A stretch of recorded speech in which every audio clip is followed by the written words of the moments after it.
for boxing. All right, y'all. I watched Alycia Baumgardner's interview on Brian Custer, his show, Custer's Last Stand. I watched it yesterday when I was at work. I don't know when it actually dropped, but it was a great interview.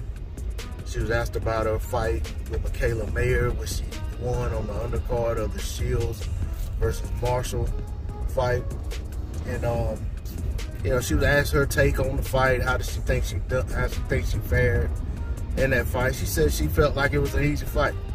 And she said she felt like in the first round she had already started to make Makayla, you know, have doubts, and said she felt her weakening in the first round. You know, she felt like, you know, she won the fight with relative ease. Of course, most observers feel like it was a very close fight. I had her winning the fight 6-4, but I know some people who felt like it was 6-4 the other way. I've heard 5-4-1, you know, one round being a draw, 5 rounds for one fighter, and 4 rounds for the other. So, I mean, I think by the count of most observers, it was a close fight. But she feels how she feels about the fight. She was asked about her, you know, would she entertain the rematch? And she said, yeah, she liked the rematch, and she sees it in the future, but not next, because she said she set her sights on Choi and going for Undisputed. And you know, that's admirable. I certainly can get behind that. You know, she wants to become Undisputed and then revisit the Makayla fight, which probably is in the best interest of both fighters.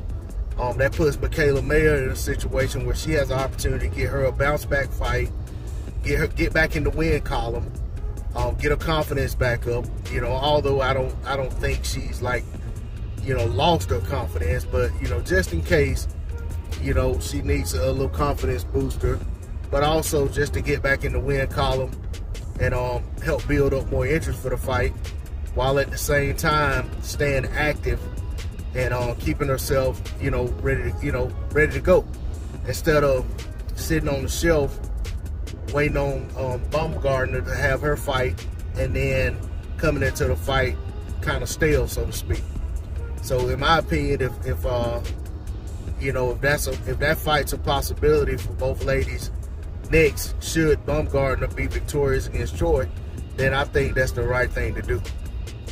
Baumgardner was also asked about her, you know, how her introduction into the sport. She said it was something her father got her into when she was young, and said that, you know, they had a free gym in her city, and it was there to kind of keep kids out of trouble. Excuse me. And her dad asked her, did she want to try it out? And she did. She was also asked if she wasn't boxing, what would she see herself doing? And she said that she would be participating in track and field. She said that was probably, you know, her first love, you know, before boxing, or one of her loves outside of boxing when it comes to sports, was track and field. So she definitely sees herself as competing athletically regardless in life. So, you know, that to me speaks to a true athlete at heart.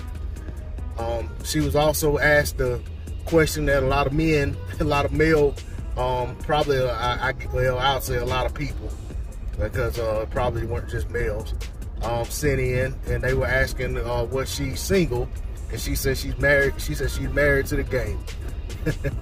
So I like that. You know, she's married to the fight game, so she's all in, you know, and she didn't want to disclose, you know, whether or not she's in a relationship with someone. She didn't say that, but I'm saying apparently she didn't want to disclose yes or no, but she let it be known that she's in a serious, committed relationship with the sport of boxing. And you know, that's what she needs. You know, she needs to take it serious. You know, based on a lot of her answers to the questions, I'm under the impression that this woman eats and sleeps boxing.